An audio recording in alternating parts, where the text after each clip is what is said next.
Hi guys, welcome to our channel. Telugu film ఇండస్ట్రీలో ఎన్టీఆర్, ఏఎన్ఆర్ ను రెండు కళ్ళుగా భావిస్తారు. జనాలు వీరిద్దరిని దేవుళ్ళు మాదిరి చూస్తారు. కానీ ఈ ఇద్దరు స్టార్లు కాకుండా ఫిల్మ్ ఇండస్ట్రీ దేవుళ్ళ కొలిచే మరో స్టార్ హీరో గురించి ఈ వీడియోలో మీకోసం. టాలీవుడ్ చరిత్రలో ఎన్టీఆర్, ఏఎన్ఆర్ ను రెండు కళ్ళుగా అభివర్ణిస్తారు. 1950లలో హీరోలుగా సినీ రంగ ప్రవేశం చేసిన ఈ ఇద్దరు దిగ్గజాలు దాదాపు 3 దశాబ్దాల పాటు తెలుగు చిత్ర పరిశ్రమను ఏలారు. ఎన్టీఆర్ రాముడు, కృష్ణుడు, శివుడు లాంటి పాత్రలతో ఆకట్టుకుంటే ఏఎన్ఆర్ కూడా అద్భుతమైన సినిమాలతో లక్షల మంది అభిమానం సంపాదించుకున్నాడు. కానీ వీరిద్దరితో పాటు ఇండస్ట్రీలో దేవుడిగా పేరు తెచ్చుకున్న మరో హీరో సూపర్ స్టార్ కృష్ణ. అందుకు కారణం ఏంటంటే ఎన్టీఆర్, ఏఎన్ఆర్ ఇండస్ట్రీని ఓ ఊపు ఊపిన తర్వాత కృష్ణ, శోభన్ బాబు, కృష్ణరాజు స్టార్ హీరోలుగా పరిశ్రమలో నిలదొక్కున్నారు. అయితే ఇమేజ్, ఫాలోయింగ్ పరంగా ఎన్టీఆర్, ఏఎన్ఆర్ కు సమానంగా ఎదిగిన హీరో మాత్రం ఒక్క సూపర్ స్టార్ కృష్ణ గారికి దక్కింది.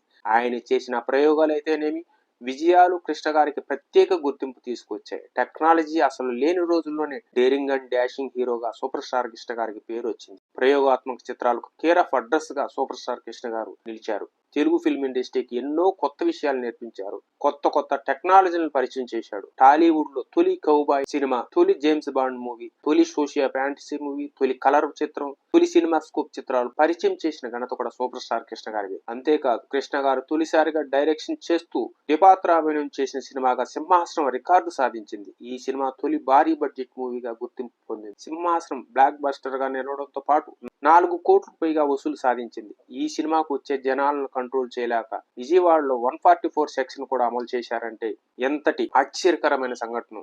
అలాగే ఎన్టీఆర్, ఏఎన్ఆర్ ప్రజలు దేవుడిలా కొలిస్తే ఇండస్ట్రీలో నిర్మాతలు మాత్రం కృష్ణ గారిని దేవుడిలా భావించేవారు. కృష్ణ గారి సినిమా వల్ల నిర్మాతకు నష్టం వస్తే ఆ నిర్మాతను పిలిపించి రెమ్యూనరేషన్ తిరిగి ఇచ్చేసేవారట. అంతేకాదు అదే నిర్మాతకు డేట్లు ఇచ్చి మళ్లీ సినిమా ప్రారంభించమని ప్రోత్సహించేవారు. కొబ్బరికాయ కొట్టడానికి కూడా డబ్బులు లేవని నిర్మాతలు అంటే ముందుగా సినిమా మొదలు పెట్టమని హామీ ఇచ్చి డైరెక్టర్, సబ్జెక్ట్ ఎంపిక, మంచి డిస్ట్రిబ్యూటర్లతో మాట్లాడడం, ఫైనాన్షియల్ కు విడుదలకు ముందే డబ్బులు చెల్లించడం వరకు అన్ని బాధ్యతలు కృష్ణ గారే చూసేవారట. దానివల్ల వచ్చే నష్టాన్ని కూడా కృష్ణ గారు స్వయంగా భరించారు.